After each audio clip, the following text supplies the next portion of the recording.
Pues miren cómo es la superficie de esta proteína y miramos cómo encaja justamente en esta parte nuestro péptido.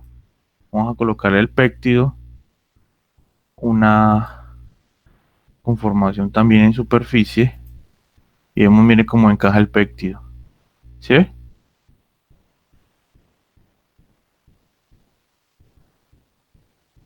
De esta manera se une a este sitio activo en la proteína e inutiliza, por ejemplo, si aquí entra en contacto con la proteína ACE2, perdón, con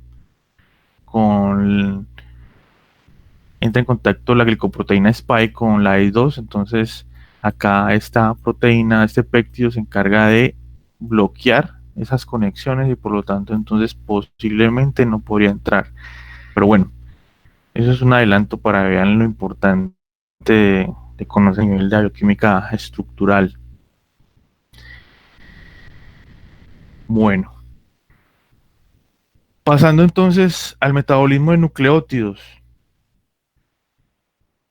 Importante tener en cuenta de que estos nucleótidos hacen parte de los, obviamente, los ácidos nucleicos.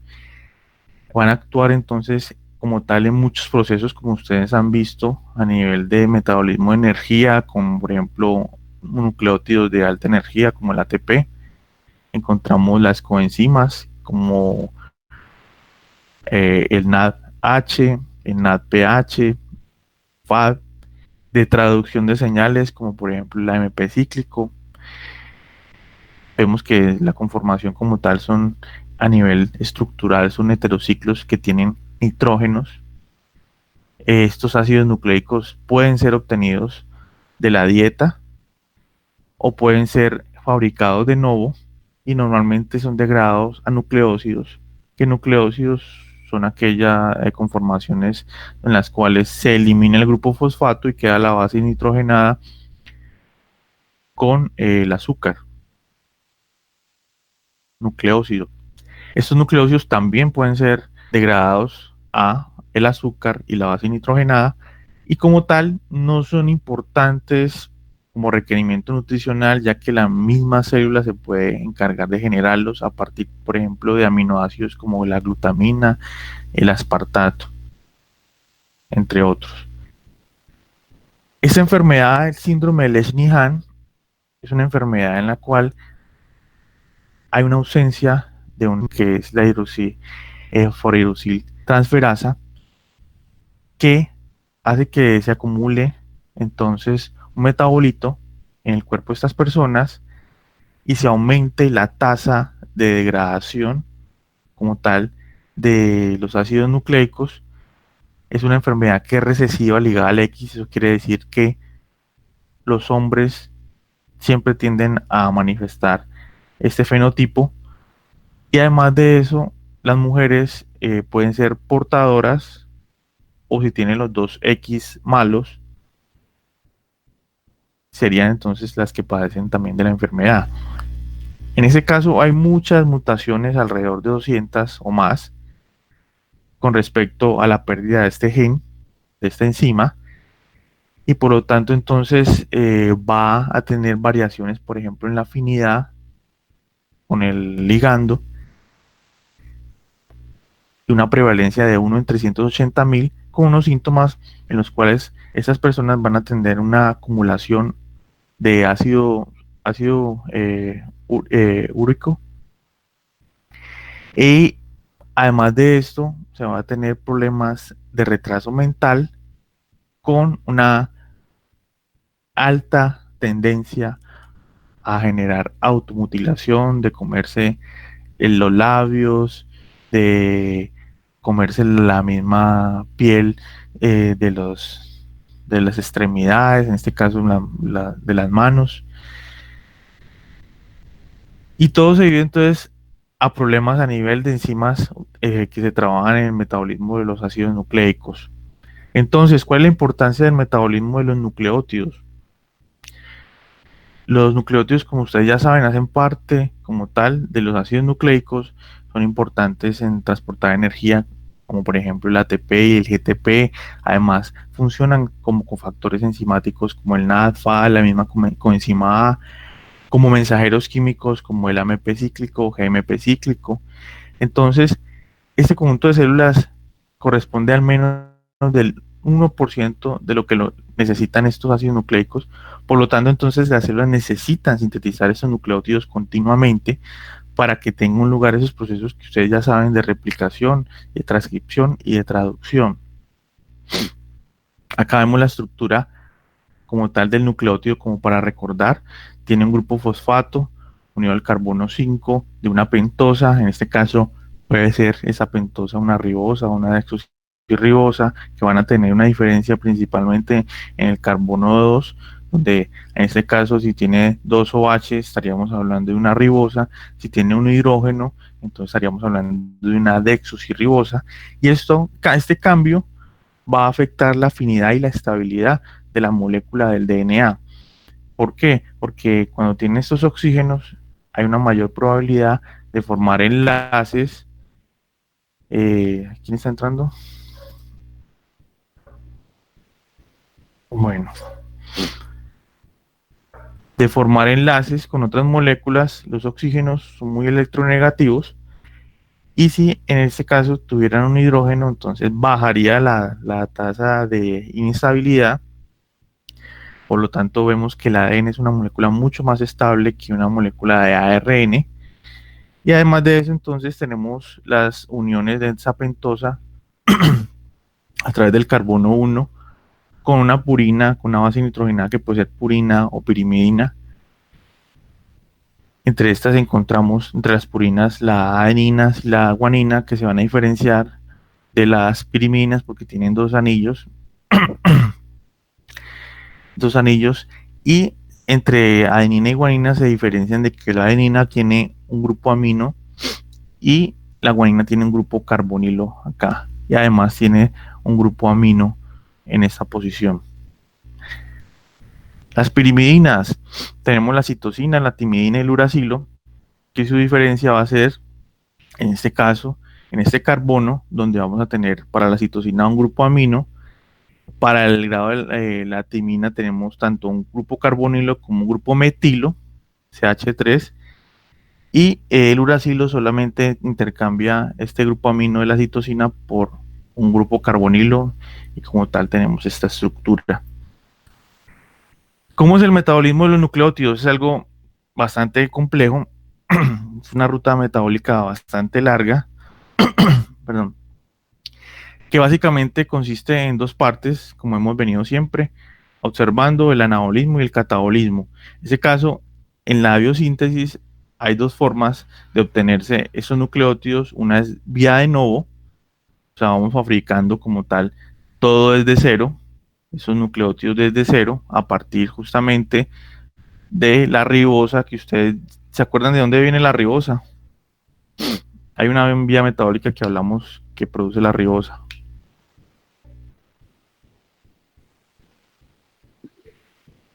Pentosa fosfato. Vía pentosas fosfato, excelente. A partir de allí, entonces, ustedes van a ver que esa ribosa se va a ir convirtiendo, poco a poco se va armando con todos sus componentes, agregándole glutamina, agregándole aspartato, esos nitrógenos importantes, para formar finalmente estos nucleótidos. Pero existe también una vía que es la vía de recuperación, y es cuando, por ejemplo, del ATP se genera, por ejemplo, ADP. Entonces se recupera el ADP, se mete nuevamente a agregarle otro fosfato y de esta manera se recupera y tendríamos el ATP. O si tenemos AMP, o sea que tiene un solo fosfato, el nucleótido nuevamente se le agregan otros dos fosfatos y recuperamos esa molécula y formamos nuevamente ATP. Y así hacemos con el GTP, con el CTP y el UTP, en fin. O si llegamos a algo más degradado, como por ejemplo, que tenemos los nucleócidos.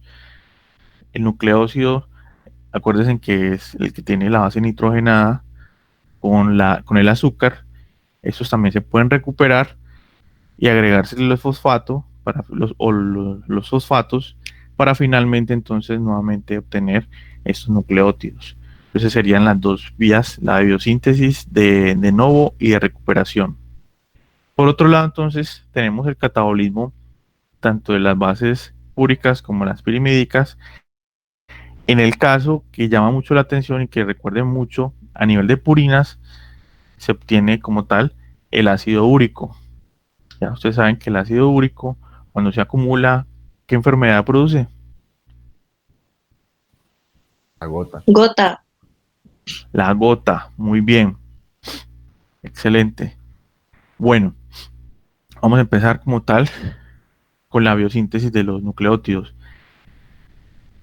Aquí vemos que tiene una alta importancia estos tipos de aminoácidos, la glicina, la glutamina, el aspartato, porque van a generar como tal una asociación utilizando o transportando, mejor dicho, de su misma molécula grupos como por ejemplo en este caso para glutamina de aspartato, los grupos amino. Esos grupos aminos son muy importantes que entregan, perdón, que hacen parte, por ejemplo, de esta adenina, aquí donde se encuentran los nitrógenos. El mismo CO2 va a transportar. Una pregunta, ¿tú estás grabando, tú estás, para grabar la clase? O sea, No, no, no estoy grabando. No, no lo estoy grabando. vale. Bueno, ¿dónde estaba? Bueno, entonces estos aminoácidos como tal se pueden integrar a estos ácidos nucleicos, a estos nucleótidos, aquí a través de estas formaciones de los grupos nitrógeno. ¿Ok? Bueno, aquí esto es como el resumen de lo que ocurre con las vías de recuperación y de nuevo de los ácidos nucleicos. Podemos obtener los ácidos nucleicos de vía exógena a través de la absorción intestinal.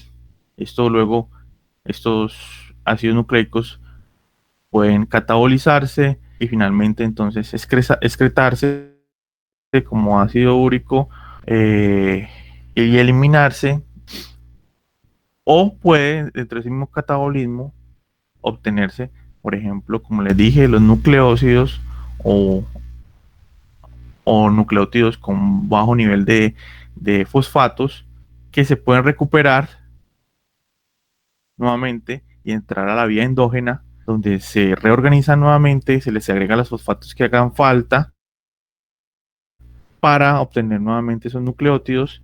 Y estos nucleótidos ustedes ya saben que se van a ir hacia el núcleo y ahí llevar a cabo pues sus funciones.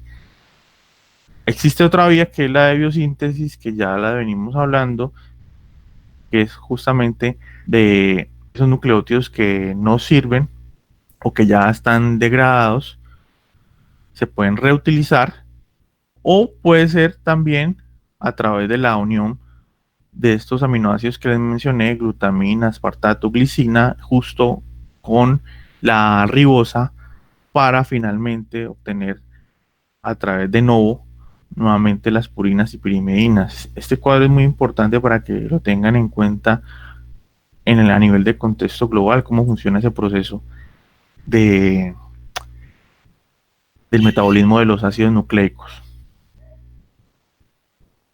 Bueno, esto era para recordar de la importancia de la ribosa, que hace parte, justo sale después del metabolismo de la vía de las pentosas, y esa ribosa 5-fosfato se va a convertir en fosforribosil pirofosfato, que va a ser el precursor como tal de los ácidos nucleicos, de los nucleótidos, para ser más específico, y eso a través de qué enzima, la fosforribosil pirofosfato, sintasa.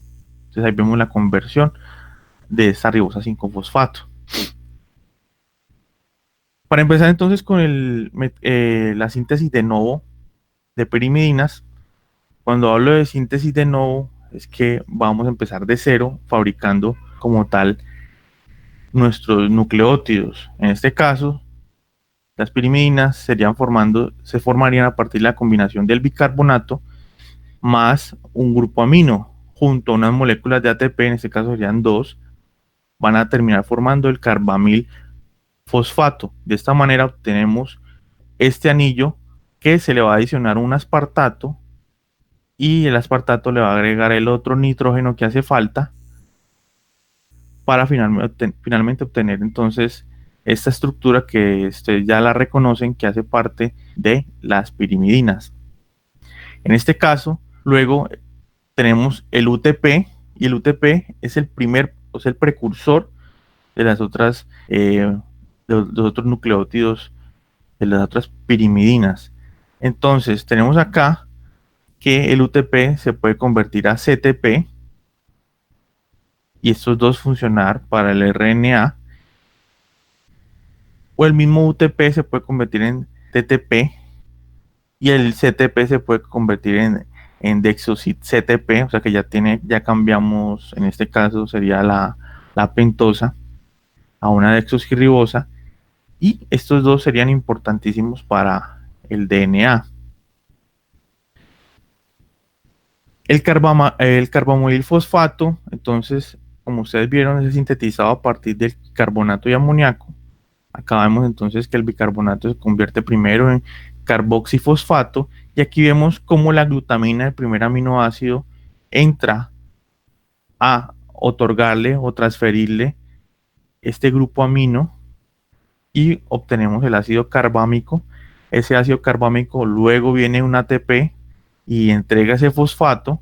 Entonces ya tenemos acá el fosfato y formamos como tal el carbamoil fosfato. En este caso sería aquí esta enzima importante, la carbamoil fosfato sintetasa, para formar este metabolito. ¿Qué pasa después? A este carbamoil fosfato se le va a agregar otro nitrógeno, gracias al aspartato, va a transferir ese otro nitrógeno que hace falta, en este que está acá, y luego ese carbamil fosfato finalmente se va a organizar en esta estructura que se cierra como tal, esta, esta estructura orgánica, gracias a la molécula de agua, y ya una vez cerrada, entonces se le transfiere un hidrógeno, se elimina, perdón, un hidrógeno, y obtenemos finalmente el orotato. El orotato sería entonces el precursor de esas pirimidinas. Luego, el orotato se le transfiere los fosfatos a través de la fosforribosil pirofosfato, y finalmente tenemos entonces a través de la orotilidato descarboxilasa el uridilato. Y ya empezamos a obtener el UMP. Luego ese UMP, simplemente si queremos agregarle los dos fosfatos que le hacen falta para convertirlo finalmente en UTP. Y ya sabemos que ese UTP se puede interconvertir a CTP y también se puede convertir en TTP. Y ese CTP también se puede convertir entonces en DCTP. Bueno, el CTP está formado por la aminación de OTP. Entonces ahí entra nuevamente otro aminoácido, que en este caso sería la glutamina, que nuevamente entrega a este OTP que está acá un grupo amino. En este caso, aquí donde estaba el carbonilo, lo intercambia por un grupo amino, y al ceder esa glutamina, este grupo amino va a convertirse entonces en glutamato o ácido glutámico. Y obtenemos a partir de UTP, obtenemos el CTP.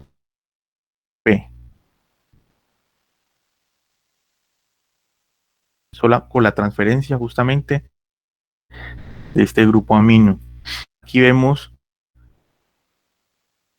a nivel global qué es lo que está pasando.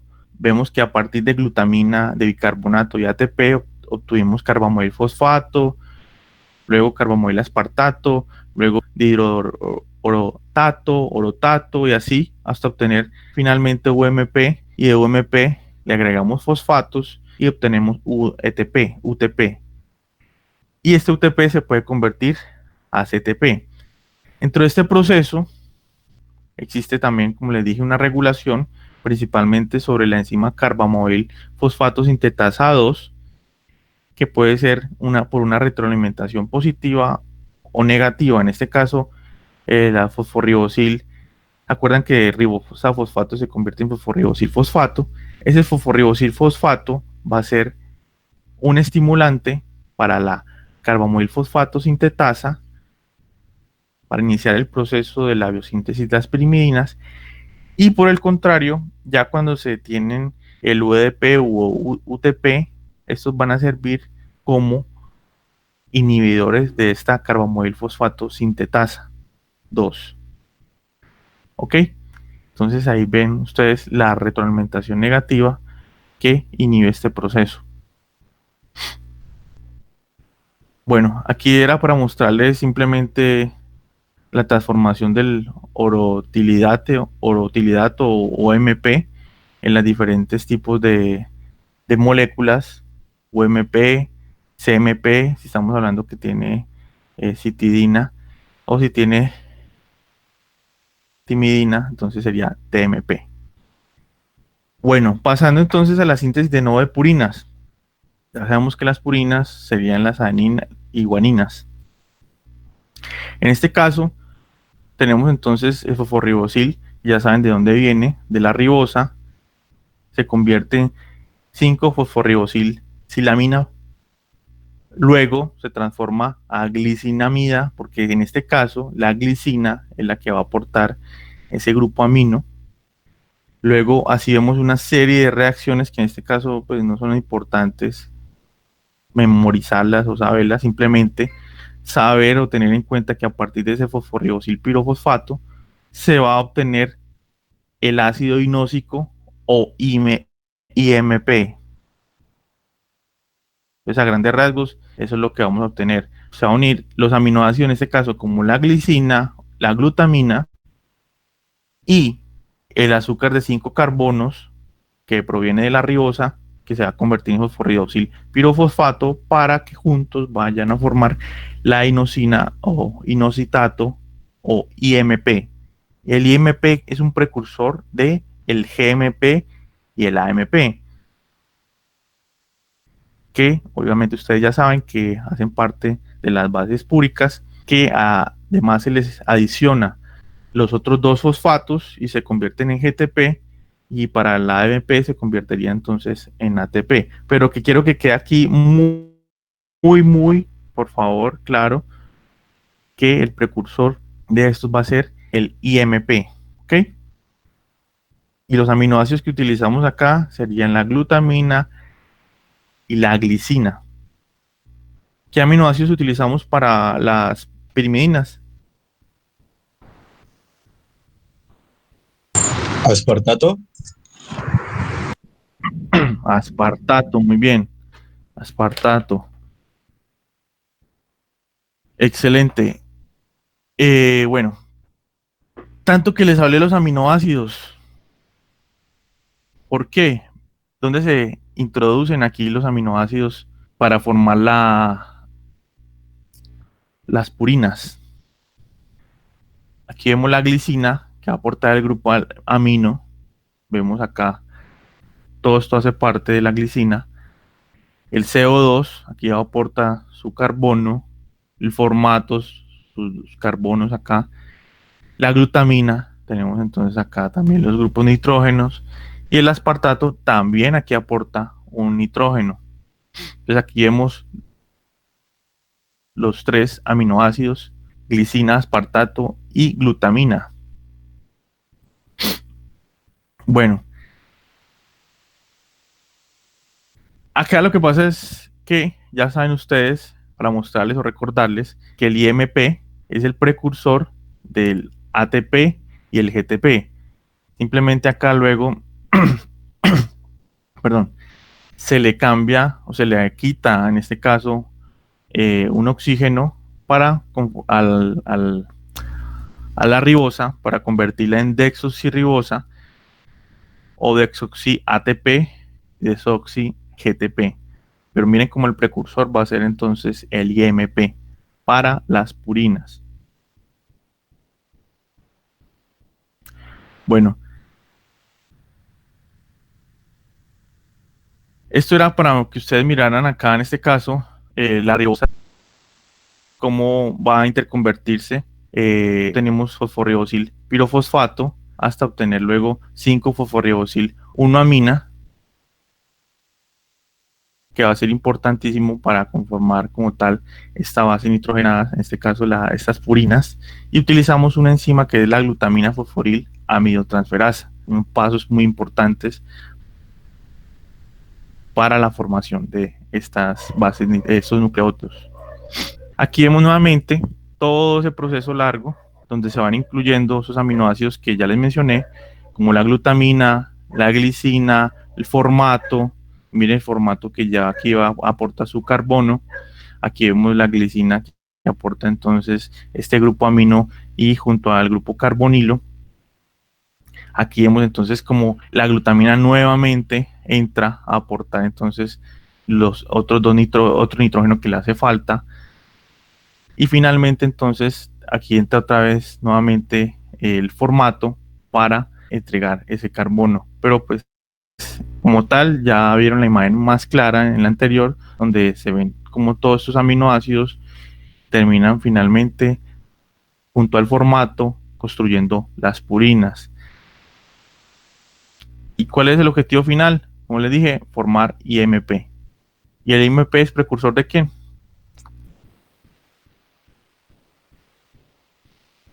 De ATP. De ATP y de qué más. De las purinas. GTP.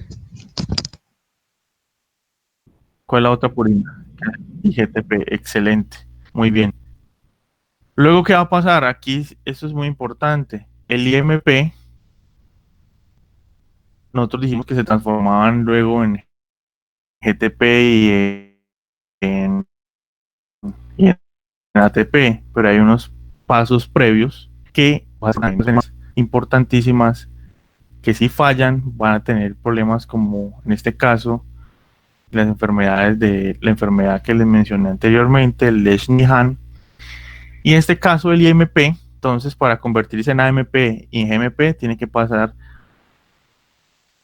previamente, en este caso para el AMP, convertirse en anilosuccinato, perdón, de la incorporación de un aspartato por una enzima llamada anilosuccinato sintetasa y finalmente entonces por una enzima anilosuccinato liasa que termina eliminando un fumato y obtenemos el AMP como tal.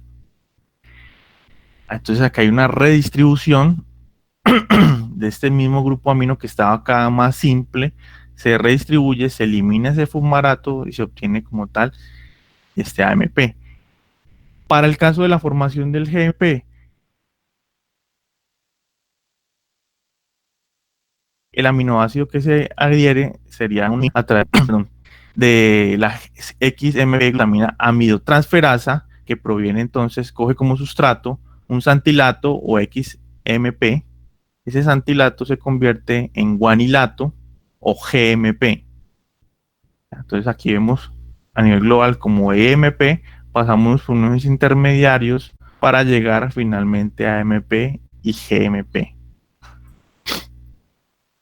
Bueno, entonces, a nivel global, ¿cómo vemos entonces este proceso para recordarlo? En la síntesis de nuevo de las purinas, a través de la ribosa 5-fosfato, obtenemos entonces fosforribosil pirofosfato.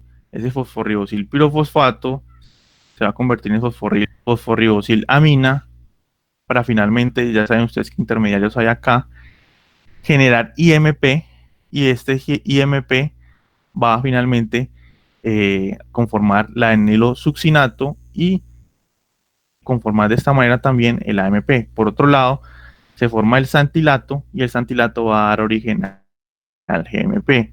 Entonces, aquí hay una retroalimentación negativa que cuando yo AMP, el AMP va a inhibir entonces esta enzima que convierte el IMP en anilosuccinato y el GMP igual manera va a inhibir a esta enzima que convierte el IMP en santilato. Bueno, ya ustedes esto lo manejan muy bien porque ya saben que a partir de los ribonucleótidos, o sea, donde están las ribosas, van a convertirse en desoxirribosas y entra a jugar una enzima muy importante que va a ser la ribonucleótido reductasa, que es un complejo enzimático. En este caso, por ejemplo, el ADP en desoxi-ADP, para el GDP en desoxi-P y para el UDP. Y finalmente a estos se les agrega simplemente los fosfatos que hagan falta para obtener la desoxi-ATP, desoxi-GTP, desoxi-CTP y finalmente la tiamina pirofosfato. Aquí vemos en detalle cómo está conformada ese complejo de la ribonucleótido reductasa, que tiene 2 subunidades alfa y 2 subunidades beta. En la subunidad beta vemos que existe un ¿qué? ¿Esto es una coenzima o un cofactor?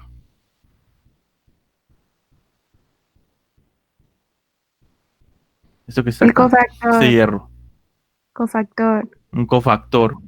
Ok, ¿es orgánico o inorgánico?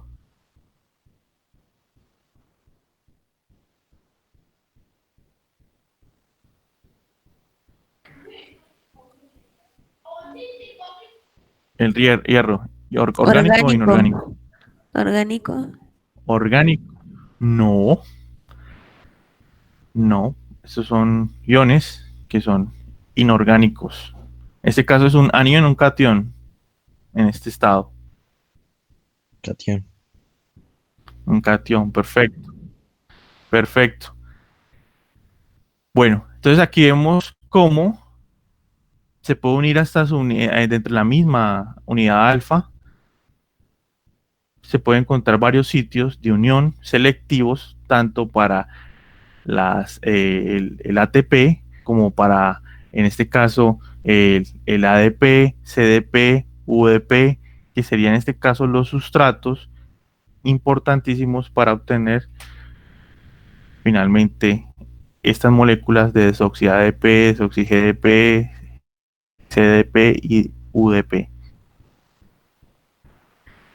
Bueno, ¿cómo es la regulación entonces de esta ribonucleótido reductasa? Entonces, simplemente aquí tenemos al lado derecho y al lado izquierdo los tipos de regulación. En este caso, desoxi-CDP y finalmente agregarse los fosfatos para generar desoxi-CTP.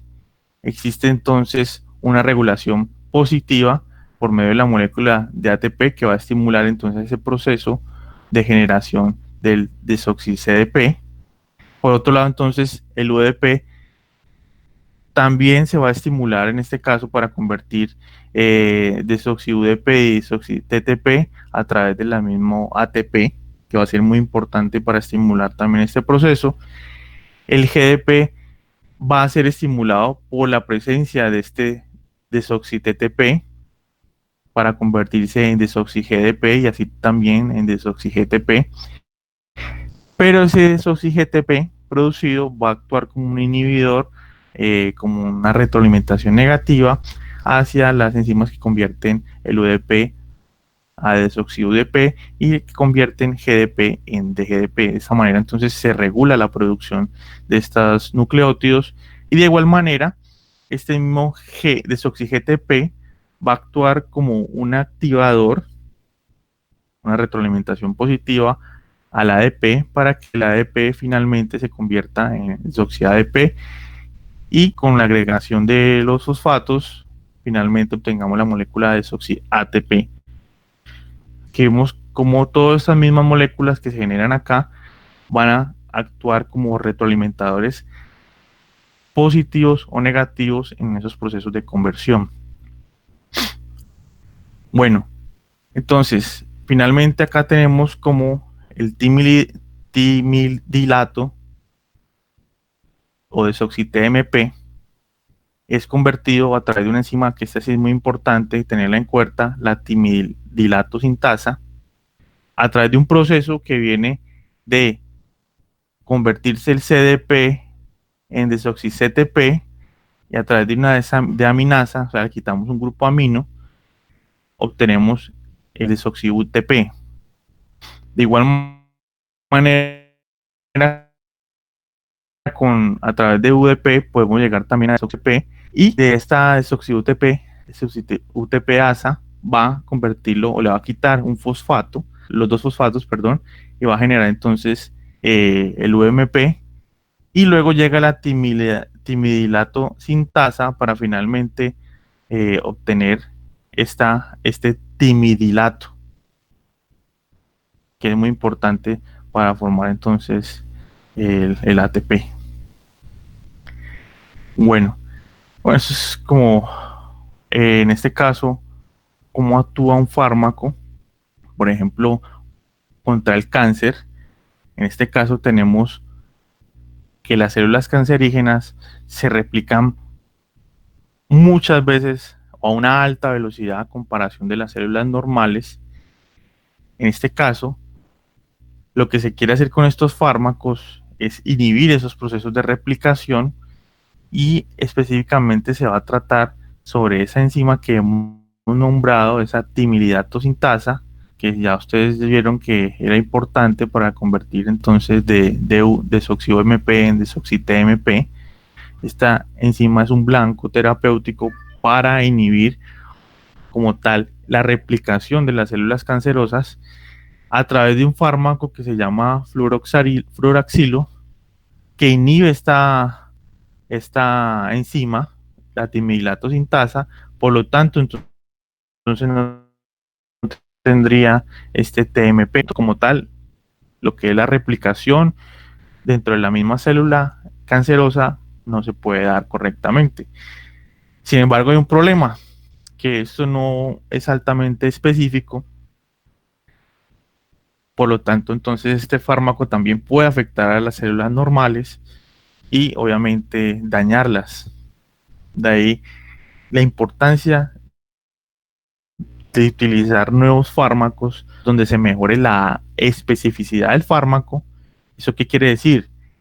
Que aumente la capacidad de discernir el fármaco con respecto al blanco que debería actuar y no generar tantos efectos adversos. Acá hay otro tipo de fármaco que es la aminopterina o metotrexato, que va también en este caso a inhibir dentro del proceso de conversión del TMP a tetrahidrofolato.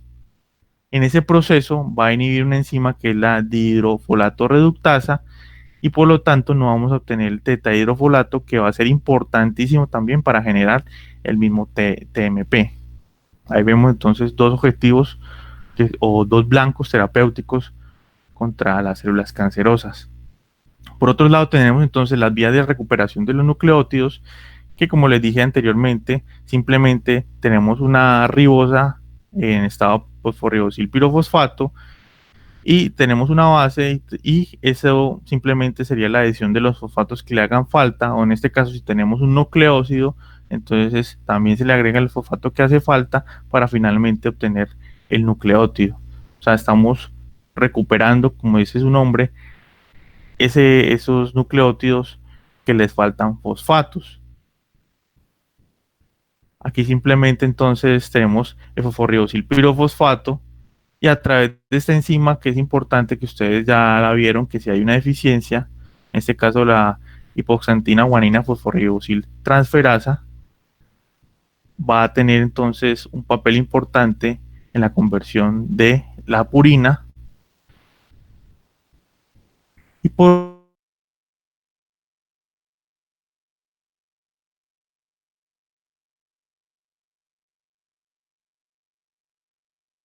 fosfatos. Esos grupos fosfatos, ustedes ya saben que son importantes para dar energía, sirven como almacenamiento de energía dentro de los enlaces fosfatos que hay ahí. Dentro de la vía de recuperación de las purinas existe entonces la conversión de la hiposantina, se le agrega un fosfato a través de la hiposantina guanina fosforribosil transferasa. Recuerden esa enzima, porfa. Y la guanina se puede convertir entonces a GMP a través de la adenosina fosforribosil transferasa, que también se utilizaba para, en este caso, la adenina, convertirla a AMP. ¿Qué pasa entonces dentro de la vía de recuperación de la guanina? Esa hiposantina guanina fosforribosil transferasa, que ustedes ya saben que convierten en la guanina a GMP, se puede dañar, y al dañarse, entonces tendríamos en este caso o una deficiencia de esta enzima que generaría que no se pueda utilizar esta vía de recuperación de guanina. Por lo tanto, el cuerpo tiene que aumentar la biosíntesis de nuevo de estos ácidos nucleicos, en este tipo en particular de las purinas, y esto va a hacer que se genere las manifestaciones fenotípicas que son propias de, en este caso, la enfermedad del Lesch-Nyhan. Bueno, esto ya lo vimos. Acá vemos entonces cómo esa enzima, la hiposantina guanina fosforil transferasa, falla, y al fallar ya sabemos que va a generar en estos niños una degradación aumentada de la guanina, y esto va a generar a su vez alteraciones neurológicas, y dentro de ese mismo metabolismo de las guaninas se va a producir mucho ácido úrico, y ese ácido úrico en altas concentraciones en nuestro cuerpo va a afectar no solamente a nivel de cerebro, sino también a acumularse en nuestras extremidades o específicamente en las articulaciones, generar lo que se conoce como gota. Entonces estos niños acá vemos como le colocan en la boca algún protector para que no se muerda los labios, y además de eso también no se coma o no se lacere su mismo cuerpo o sus extremidades. Entonces ya vimos que en este caso, para que ocurra este problema o este síndrome de Lesch-Nyhan, existe en este caso una enzima importante que es la hiposantina guanina fosforribosil transferasa en el cerebro, que va a ser muy importante y que va a tener una mayor actividad en nuestro cerebro con respecto a otros tejidos como por ejemplo hígado, vaso o riñón, y esto va a generar o a afectar como tal la formación de neurotransmisores, y va a afectar la traducción de señales y de síntesis de proteínas. Por lo tanto, el cerebro de estas personas va a sufrir retraso mental. Para terminar, vamos a hablar entonces del catabolismo de las purinas.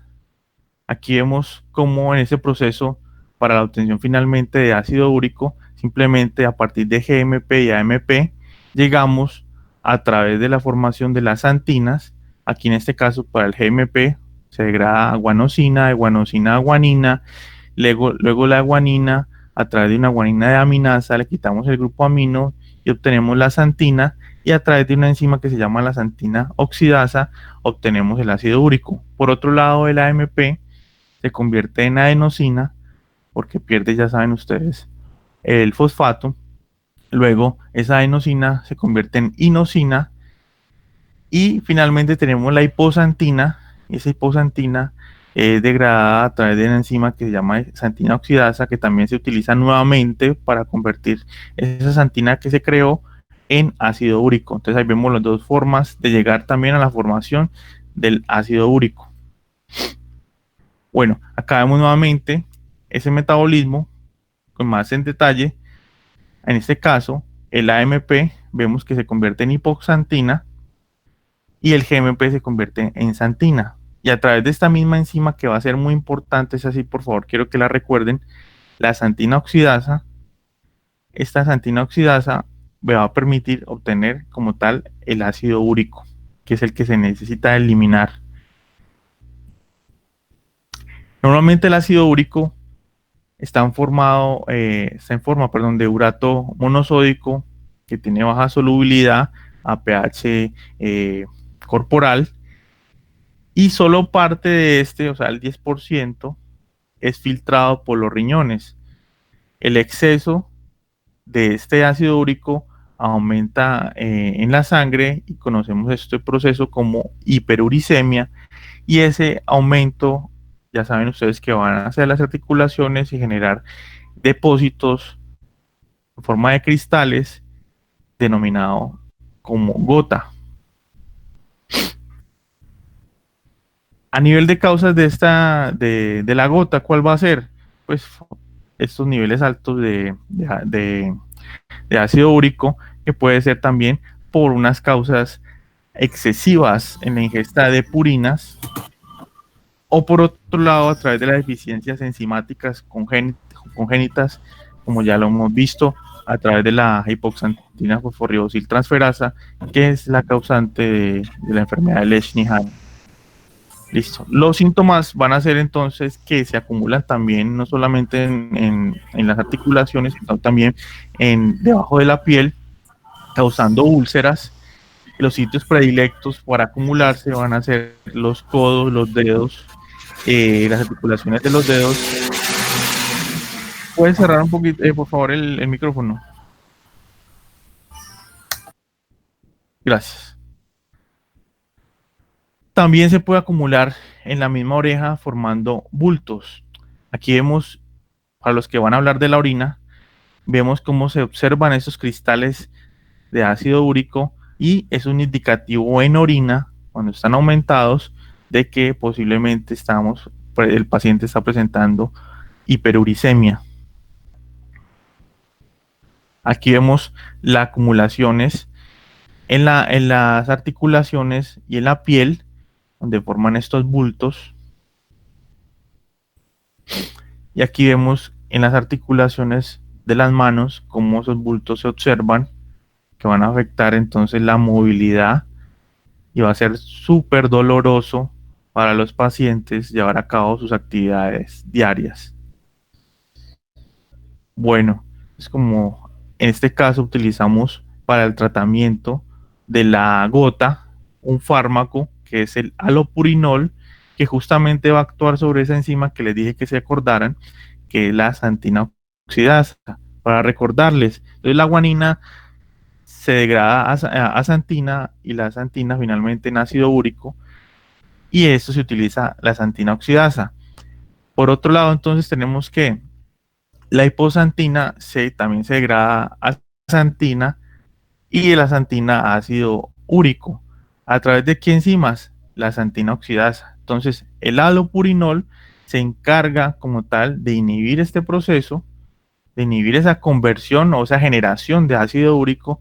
Por lo tanto, de esta manera se mantiene controlada esta acumulación excesiva de ácido úrico en sangre, que genera normalmente esas manifestaciones clínicas que va a ser la gota. Recuérdenlo, alopurinol. Bueno, a nivel de catabolismo de las pirimidinas, aquí tenemos como la citidina se convierte primero en uridina, y finalmente entonces se va degradando duracilo y va perdiendo entonces los grupos aminos, conformándose la betalanina, y esa betalanina se va a ir a degradar, se va a excretar en la orina. Y por otro lado, la timina se va a convertir, también va a perder entonces los grupos aminos, y se va a convertir en beta-aminoisobutirato, y esta también va a ser un metabolismo que va a ser soluble en orina, por lo tanto puede ser fácilmente excretado.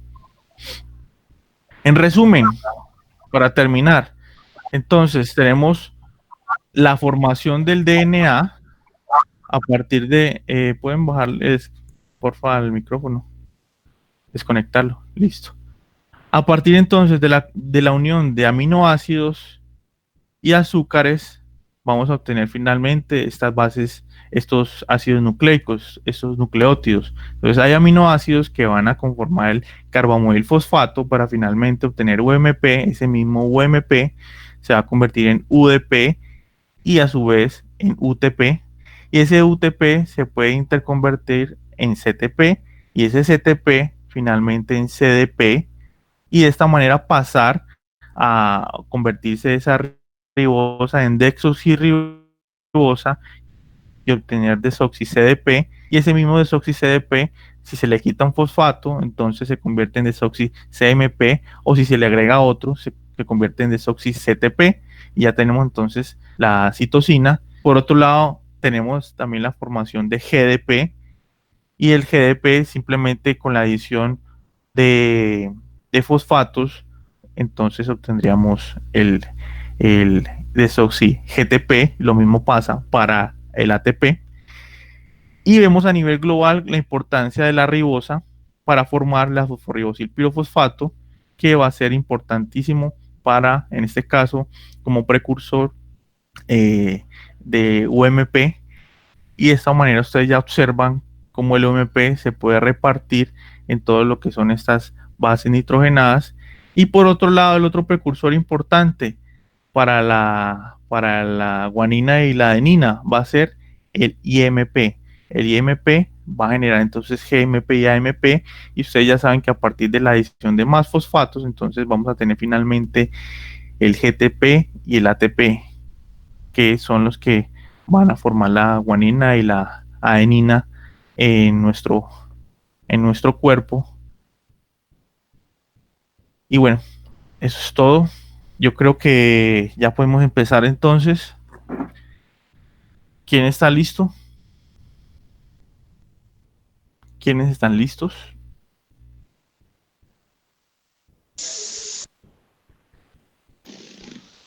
Pues nosotros dividimos eso en grupos, profe, y el primer grupo es test clínico para medir los lípidos, entonces denos un momento, ya empezamos. Vale. Entonces, en 5 minuticos hablamos, listo. Bueno, Listo, profe, profe. gracias. Listo.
Listo, me dicen cuando empezamos.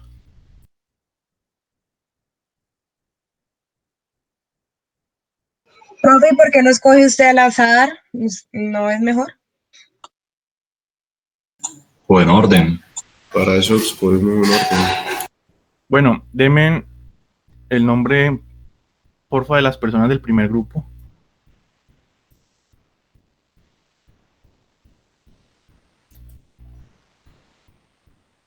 Aló. Cañaveral dijo que era el primer grupo, ¿no?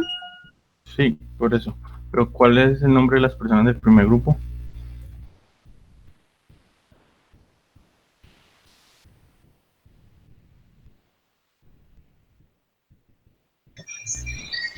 María Andrea Cabal, Isabela Cañaveral, María Andrea